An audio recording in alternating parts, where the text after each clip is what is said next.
कि 25 जनवरी का मैं हमेशा इंतजार करता हूं, क्योंकि उस दिन पद्म पुरस्कारों की घोषणा होती है। और एक प्रकार से 25 तारीख की शाम ही मेरी 26 जनवरी के उमंग को और बढ़ा देती है। जमीनी स्तर पर अपने समर्पण और सेवा भाव से उपलब्धि हासिल करने वालों को पीपल्स पद्म को लेकर भी कई लोगों ने अपनी भावनाएं साझा की है। इस बार पद्म पुरस्कार से सम्मानित होने वालों में जनजातीय समुदाय और जनजातीय जीवन से जुड़े लोगों का अच्छा खासा प्रतिनिधित्व रहा है। जनजातीय जीवन शहरों की भागदौड़ से अलग होता है, उसकी चुनौतियां भी अलग होती हैं। इसके बावजूद जनजातीय समाज अपनी परंपराओं को सहेजने के लिए हमेशा तत्पर रहते हैं। जनजातीय समुदाय से जुड़ी चीजों के संरक्षण और उन पर रिसर्च के प्रयास भी होते हैं।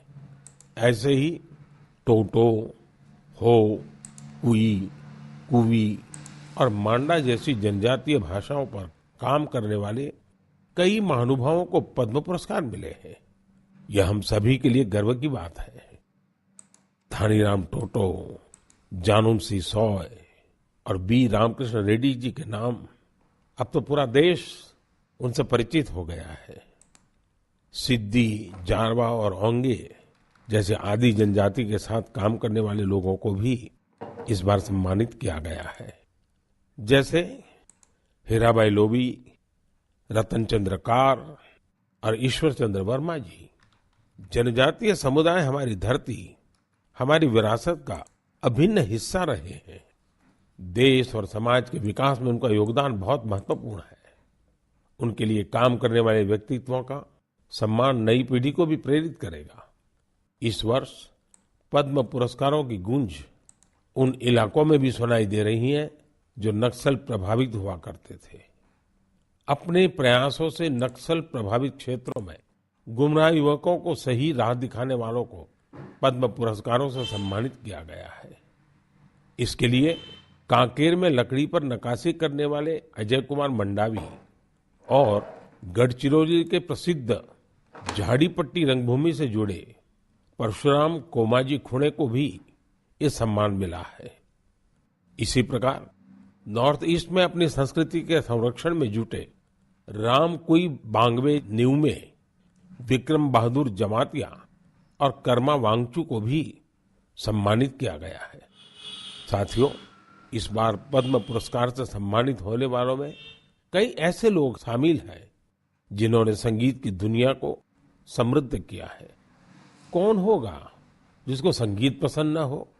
हर किसी की संगीत की पसंद अलग अलग हो सकती है, लेकिन संगीत हर किसी के जीवन का हिस्सा होता है। इस बार पद्म पुरस्कार पाने वालों में वो लोग हैं जो संतूर, बम्हुम, द्वितारा जैसे हमारे पारंपरिक वाद्य यंत्र की धुन बिखेरने में महारत रखते हैं। गुलाम मोहम्मद जाज, मोआ सुपाऊ, सिंहबोर कुरकालाऊ, मुनि वेंकटप्पा और मंगल कांति राय, ऐसे कितने ही नाम हैं जिनकी चारों तरफ चर्चा हो रही है।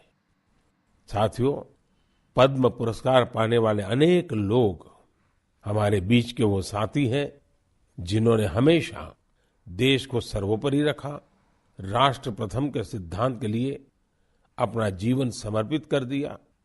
वो सेवा भाव से अपने काम में लगे रहे और इसके लिए उन्हें कभी किसी पुरस्कार की आशा नहीं की। वो जिनके लिए काम कर रहे हैं उनके चेहरे का संतोष ही उनके लिए सबसे बड़ा अवार्ड है। ऐसे समर्पित लोगों को सम्मानित करके हम देशवासियों का गौरव बढ़ा है। मैं सभी पद्म पुरस्कार विजेताओं के नाम भले ही यहाँ नहीं ले पाऊं, लेकिन आपसे मेरा आग्रह जरूर है कि आप पद्म पुरस्कार पाने वाले इन महानुभावों के प्रेरक जीवन के विषय में विस्तार से जानें और औरों को भी बताएं। साथियों, आज जब हम आजादी के अमृत महोत्सव के दौरान गणतंत्र दिवस की चर्चा कर रहे हैं, तो मैं यहाँ एक दिलचस्प किताब का भी जिक्र करूंगा। कुछ हफ्ते पहले ही मुझे मिली इस बुक में एक बहुत ही इंटरेस्टिंग सब्जेक्ट पर चर्चा की गई है। इस बुक का नाम India the mother of democracy है और इसमें कई बेहतरीन एसेज हैं। भारत दुनिया का सबसे बड़ा लोकतंत्र है और हम भारतीयों को इस बात का गर्व भी है कि हमारा देश मदर ऑफ डेमोक्रेसी भी है। लोकतंत्र हमारी रगों में है, हमारी संस्कृति में है। सदियों से यह हमारे कामकाज का भी एक अभिन्न हिस्सा रहा है। स्वभाव से हम एक डेमोक्रेटिक सोसाइटी है। डॉक्टर अंबेडकर ने बौद्ध भिक्षु संघ की तुलना भारतीय संसद से की थी। उन्होंने उसे एक ऐसी संस्था बताया था जहां मोशंस, रिजोल्यूशंस, कोरम, वोटिंग और वोटों की गिनती के लिए कई नियम थे। बाबा साहब का मानना था कि भगवान बुद्ध को इसकी प्रेरणा उस समय की राजनीतिक व्यवस्थाओं से मिली होगी। तमिलनाडु में एक छोटा लेकिन चर्चित गांव है उतिर मेरूर। यहाँ 1100-1200 साल पहले का एक शिलालेख दुनिया भर को अचंभित करता है। यह शिलालेख एक मिनी कॉन्स्टिट्यूशन की तरह है। इसमें विस्तार से बताया गया है कि ग्राम सभा का संचालन कैसे होना चाहिए और उसके सदस्यों के चयन की प्रक्रिया क्या हो। हमारे देश के इतिहास में डेमोक्रेटिक वैल्यूज का एक और उदाहरण है 12वीं सदी के भगवान बसवेश्वर का अनुभव मंडपम। यहाँ फ्री डिबेट और डिस्कशन को प्रोत्साहन दिया जाता था। आपको ये जानकर हैरानी होगी कि यह माग्ना कार्टा से भी पहले की बात है। वारंगल के काकीय वंश के राजाओं की गणतांत्रिक परंपराएं भी बहुत प्रसिद्ध थी। भक्ति आंदोलन ने पश्चिमी भारत में लोकतंत्र की संस्कृति को आगे बढ़ाया। बुक में सिख पंथ की लोकतांत्रिक भावना पर भी एक लेख को शामिल किया गया है जो गुरु नानक देव जी के सर्वसम्मति से लिए गए निर्णयों पर प्रकाश डालता है। मध्य भारत की उरांव और मुंडा जनजातियों में कम्युनिटी ड्रिवन और कॉन्सेंसस ड्रिवन डिसीजन पर भी इस किताब में अच्छी जानकारी है। आप इस किताब को पढ़ने के बाद महसूस करेंगे कि कैसे देश के हर हिस्से में सदियों से लोकतंत्र की भावना प्रवाहित होती रही है। मदर ऑफ डेमोक्रेसी के रूप में हमें निरंतर इस विषय का गहन चिंतन भी करना चाहिए, चर्चा भी करना चाहिए और दुनिया को अवगत भी कराना चाहिए। इससे देश में लोकतंत्र की भावना और प्रगाढ़ होगी। मेरे प्यारे देशवासियों, अगर मैं आपसे पूछूं कि योग दिवस और हमारे विभिन्न तरह के मोटे अनाजों मिलेट्स में क्या कॉमन है, तो आप सोचेंगे ये भी क्या तुलना हुई। अगर मैं आपसे कहूं कि दोनों में काफी कुछ कॉमन है तो आप हैरान हो जाएंगे। दरअसल संयुक्त राष्ट्र ने इंटरनेशनल योगा डे और इंटरनेशनल ईयर ऑफ मिलेट्स दोनों का ही निर्णय भारत के प्रस्ताव के बाद लिया है। दूसरी बात ये कि योग भी स्वास्थ्य से जुड़ा है और मिलेट्स भी सेहत में महत्वपूर्ण भूमिका निभाता है। तीसरी बात और महत्वपूर्ण है, दोनों ही अभियानों में जन भागीदारी की वजह से क्रांति आ रही है। जिस तरह लोगों ने व्यापक स्तर पर सक्रिय भागीदारी करके योग और फिटनेस को अपने जीवन का हिस्सा बनाया है, उसी तरह मिलेट्स को भी लोग बड़े पैमाने पर अपना रहे हैं। लोग अब मिलेट्स को अपने खानपान का हिस्सा बना रहे हैं। इस बदलाव का बहुत बड़ा प्रभाव भी दिख रहा है। इससे एक तरफ वो छोटे किसान बहुत उत्साहित हैं जो पारंपरिक रूप से मिलेट्स का उत्पादन करते थे। वो इस बात से बहुत खुश हैं कि दुनिया अब मिलेट्स का महत्व समझने लगी है। दूसरी तरफ एफपीओ और एंटरप्रेन्योर्स ने मिलेट्स को बाजार तक पहुंचाने और उसे लोगों तक उपलब्ध कराने के प्रयास शुरू कर दिए हैं। आंध्र प्रदेश के नांदयाल जिले के रहने वाले केवी रामा सुब्बा रेड्डी जी ने मिलेट्स के लिए अच्छी खासी सैलरी वाली नौकरी छोड़ दी। माँ के हाथों से बने मिलेट्स के पकवानों का स्वाद कुछ ऐसा रचा बसा था कि इन्होंने अपने गांव में बाजरे की प्रोसेसिंग यूनिट ही शुरू कर दी। सुब्बा रेड्डी जी लोगों को बाजरे के फायदे भी बताते हैं और उसे आसानी से उपलब्ध भी कराते हैं। महाराष्ट्र में अलीबाग के पास केनाड गांव की रहने वाली शर्मिला ओसवाल जी पिछले 20 साल से मिलेट्स की पैदावार में यूनिक तरीके से योगदान दे रही है। वो किसानों को स्मार्ट एग्रीकल्चर की ट्रेनिंग दे रही है।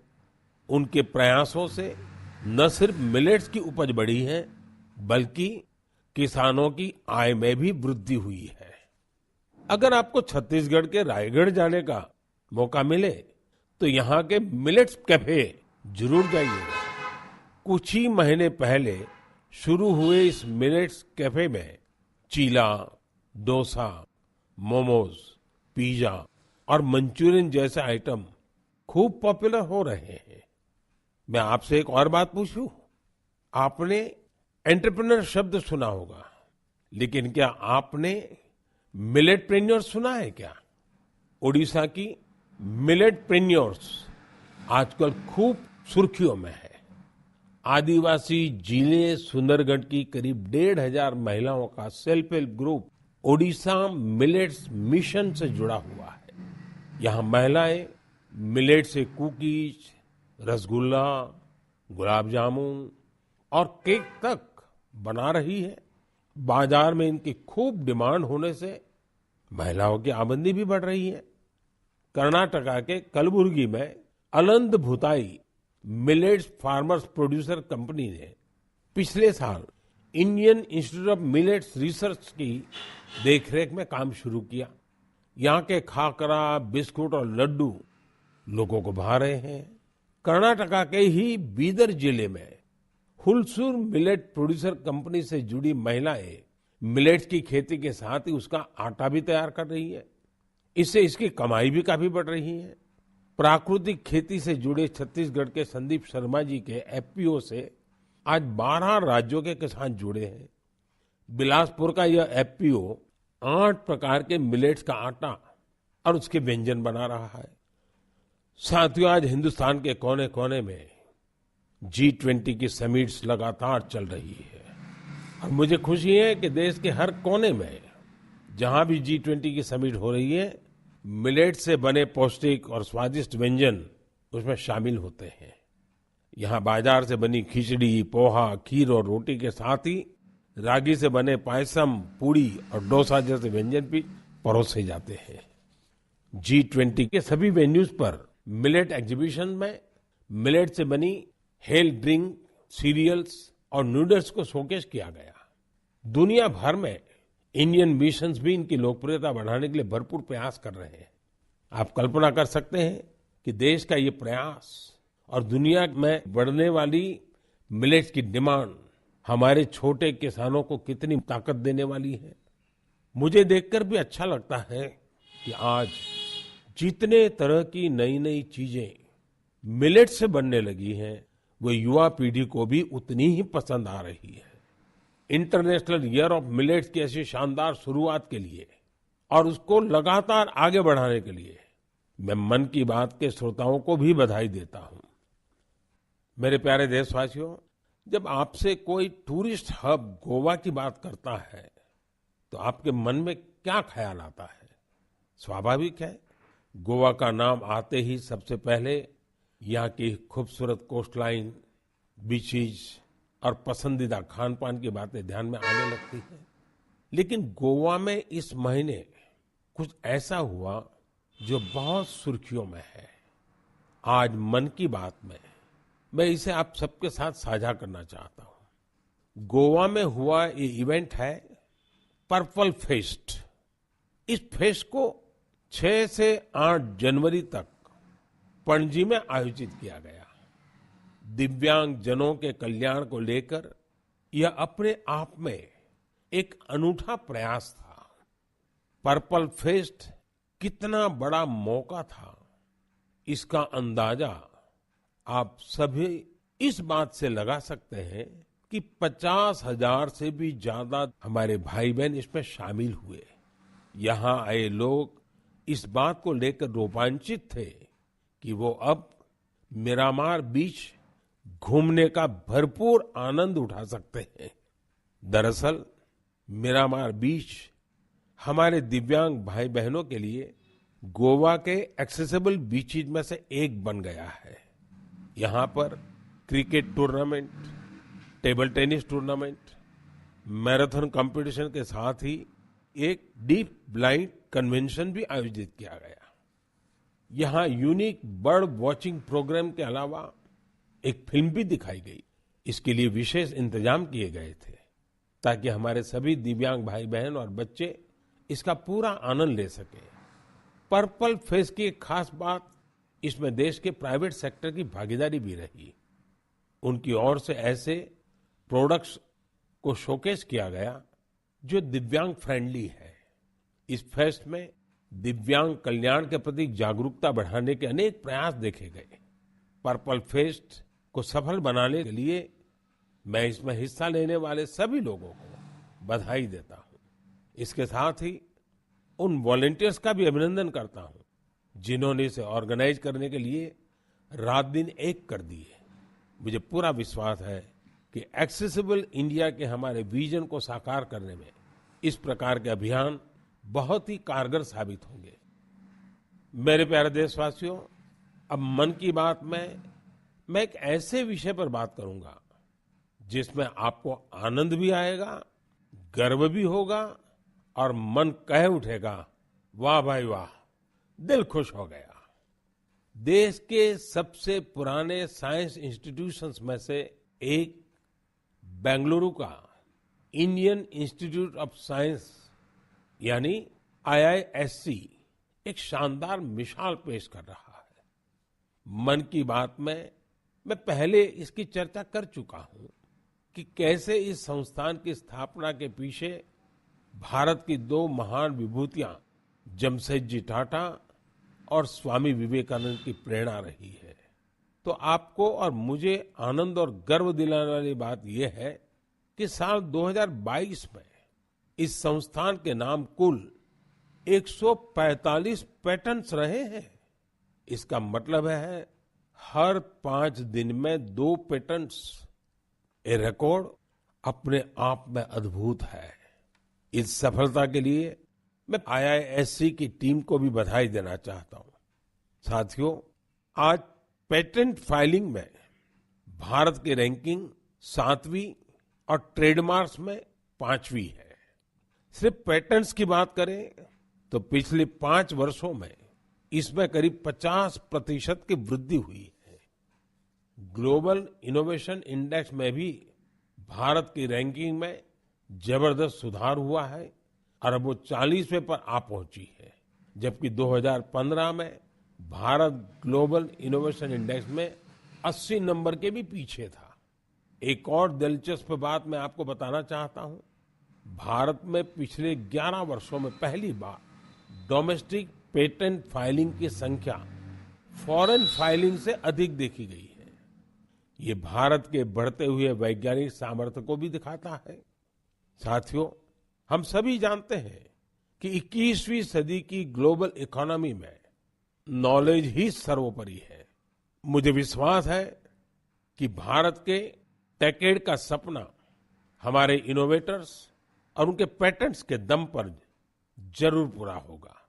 इससे हम सभी अपने ही देश में तैयार वर्ल्ड क्लास टेक्नोलॉजी और प्रोडक्ट का भरपूर लाभ ले सकेंगे। मेरे प्यारे देशवासियों, नमो ऐप पर मैंने तेलंगाना के इंजीनियर विजय जी की एक पोस्ट देखी। इसमें विजय जी ने ई वेस्ट के बारे में लिखा है। विजय जी का आग्रह है कि मैं मन की बात में इस पर चर्चा करूं। इस कार्यक्रम में पहले भी हमने वेस्ट टू वेल्थ यानी कचरे से कंचन के बारे में बातें की है, लेकिन आइए आज इसी से जुड़ी ई वेस्ट की चर्चा करते हैं। साथियों, आज हर घर में मोबाइल फोन, लैपटॉप, टैबलेट जैसी डिवाइसेस आम हो चली है। देश भर में इनकी संख्या बिलियंस में होगी। आज के लेटेस्ट डिवाइस भविष्य के ई वेस्ट भी होते हैं। जब भी कोई नई डिवाइस खरीदता है या फिर अपनी पुरानी डिवाइस को बदलता है तो यह ध्यान रखना जरूरी हो जाता है कि उसे सही तरीके से डिस्कार्ड किया जाता है या नहीं। अगर ई वेस्ट को ठीक से डिस्पोज नहीं किया गया तो यह हमारे पर्यावरण को भी नुकसान पहुंचा सकता है।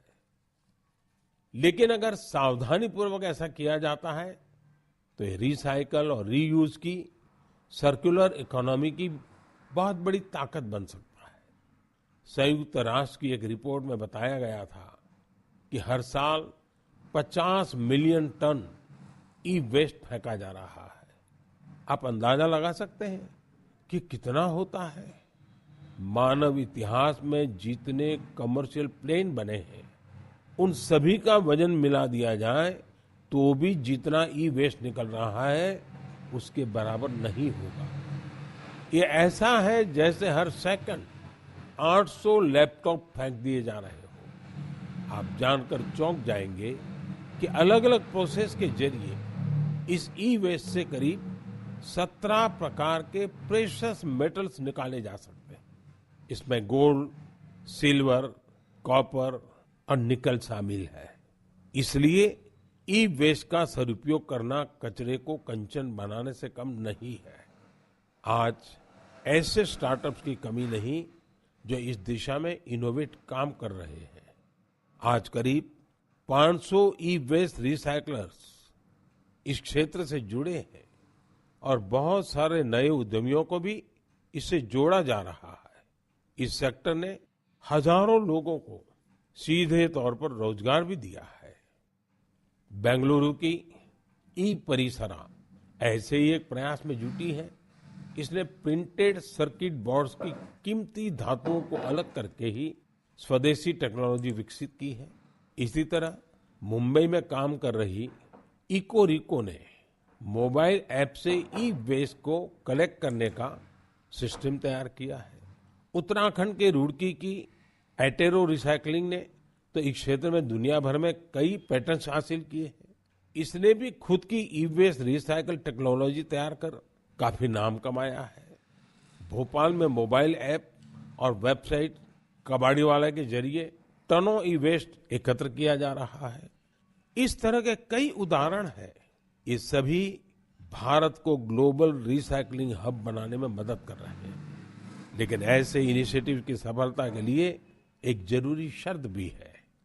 वो ये है कि ई वेस्ट के निपटारे से सुरक्षित उपयोगी तरीकों के बारे में लोगों को जागरूक करते रहना होगा। ई वेस्ट के क्षेत्र में काम करने वाले बताते हैं कि अभी हर साल सिर्फ 15-17% ई वेस्ट को ही रिसाइकल किया जा रहा है। मेरे प्यारे देशवासियों, आज पूरी दुनिया में क्लाइमेट चेंज और बायोडायवर्सिटी के संरक्षण की बहुत चर्चा होती है। इस दिशा में भारत के ठोस प्रयासों के बारे में हम लगातार बात करते रहे हैं। भारत ने अपने वेटलैंड्स के लिए जो काम किया है वो जानकर आपको भी बहुत अच्छा लगेगा। कुछ श्रोता सोच रहे होंगे कि वेटलैंड्स क्या होता है। वेटलैंड साइट्स यानी वो स्थान जहां दलदली मिट्टी जैसी जमीन पर साल भर पानी जमा रहता है। कुछ दिन बाद 2 फरवरी को ही वर्ल्ड वेटलैंड्स डे है। हमारी धरती के अस्तित्व के लिए वेटलैंड्स बहुत जरूरी है क्योंकि इन पर कई सारे पक्षी, जीव, जंतु निर्भर करते हैं। ये बायोडायवर्सिटी को समृद्ध करने के साथ फ्लड कंट्रोल और ग्राउंड वाटर रिचार्ज को भी सुनिश्चित करते हैं। आप में से बहुत लोग जानते होंगे रामसर साइट्स ऐसे वेटलैंड्स होते हैं जो इंटरनेशनल इंपॉर्टेंस के हैं। वेटलैंड्स भले ही किसी देश में हो लेकिन उन्हें अनेक मापदंडों को पूरा करना होता है, तब जाकर उन्हें रामसर साइट्स घोषित किया जाता है। रामसर साइट्स में 20,000 या उससे अधिक वाटर बर्ड्स होने चाहिए। स्थानीय मछली की प्रजातियों का बड़ी संख्या में होना जरूरी है। आजादी के 75 साल पर अमृत महोत्सव के दौरान रामसर साइट से जुड़ी एक अच्छी जानकारी भी मैं आपके साथ शेयर करना चाहता हूं। हमारे देश में अब रामसर साइट्स की कुल संख्या 75 हो गई है, जबकि 2014 के पहले देश में सिर्फ 26 रामसर साइट्स थी। इसके लिए स्थानीय समुदाय बधाई के पात्र हैं, जिन्होंने इस बायोडायवर्सिटी को संजो कर रखा है।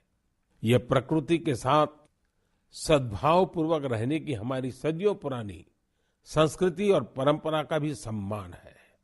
भारत के ये वेटलैंड्स हमारी प्राकृतिक सामर्थ्य का भी उदाहरण है।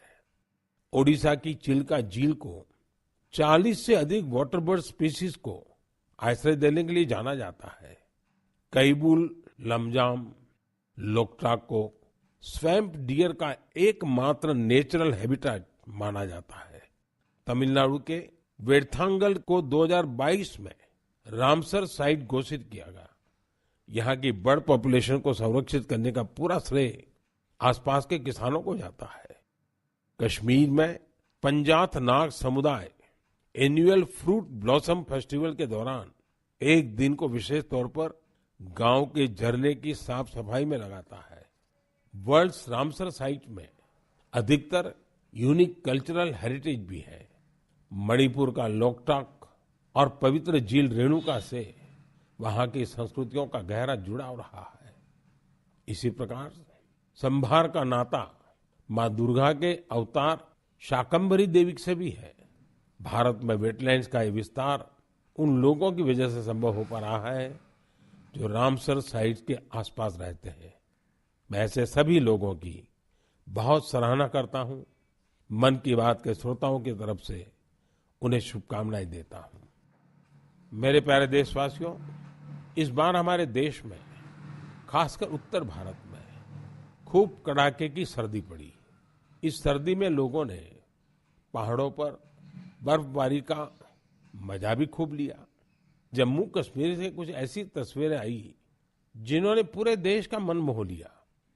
सोशल मीडिया पर तो पूरी दुनिया के लोग इन तस्वीरों को पसंद कर रहे हैं। बर्फबारी की वजह से हमारी कश्मीर घाटी हर साल की तरह इस बार भी बहुत खूबसूरत हो गई है। बनिहाल से बड़गाम जाने वाली ट्रेन की वीडियो को भी लोग खासकर पसंद कर रहे हैं। खूबसूरत बर्फबारी, चारों ओर सफेद चादर सी बर्फ। लोग कह रहे हैं कि ये दृश्य परिलोक की कथाओं सा लग रहा है। कई लोग कह रहे हैं कि ये किसी विदेश की नहीं बल्कि अपने ही देश में कश्मीर की तस्वीरें हैं। एक सोशल मीडिया यूजर ने लिखा है कि स्वर्ग इससे ज्यादा खूबसूरत और क्या होगा। ये बात बिल्कुल सही है। तभी तो कश्मीर को धरती का स्वर्ग कहा जाता है। आप भी इन तस्वीरों को देखकर कश्मीर के शहर जाने का जरूर सोच रहे होंगे। मैं चाहूंगा आप खुद भी जाइए और अपने साथियों को भी ले जाइए। कश्मीर में बर्फ से ढके पहाड़, प्राकृतिक सौंदर्य के साथ साथ और भी बहुत कुछ देखने जानने के लिए है। जैसे कि कश्मीर के सैयदाबाद में विंटर गेम्स आयोजित किए गए। इन गेम की थीम थी स्नो क्रिकेट। आप सोच रहे होंगे कि स्नो क्रिकेट तो ज्यादा ही रोमांचक खेल होगा। आप बिल्कुल सही सोच रहे हैं। कश्मीरी युवा बर्फ के बीच क्रिकेट को और भी अद्भुत बना देते हैं। इसके जरिए कश्मीर में ऐसे युवा खिलाड़ियों की तलाश भी होती है जो आगे चलकर टीम इंडिया के तौर पर खेलेंगे। ये भी एक तरह से खेलो इंडिया मूवमेंट का ही विस्तार है। कश्मीर में युवाओं में खेलों को लेकर बहुत उत्साह बढ़ रहा है। आने वाले समय में इनमें से कई युवा देश के लिए मेडल जीतेंगे, तिरंगा लहराएंगे। मेरा आपको सुझाव होगा कि अगली बार जब आप कश्मीर की यात्रा प्लान करें तो इन तरह के आयोजनों को देखने के लिए भी समय निकालें। ये अनुभव आपकी यात्रा को और भी यादगार बना देंगे। मेरे प्यारे देशवासियों, गणतंत्र को मजबूत करने के हमारे प्रयास निरंतर चलते रहने चाहिए। गणतंत्र मजबूत होता है जनभागीदारी से, सबका प्रयास से, देश के प्रति अपने अपने कर्तव्यों को निभाने से। और मुझे संतोष है कि हमारा मन की बात ऐसे कर्तव्यनिष्ठ सेनानियों की बुलंद आवाज है। अगली बार फिर से मुलाकात होगी ऐसे कर्तव्यनिष्ठ लोगों की दिलचस्प और प्रेरक गाथाओं के साथ। बहुत बहुत धन्यवाद।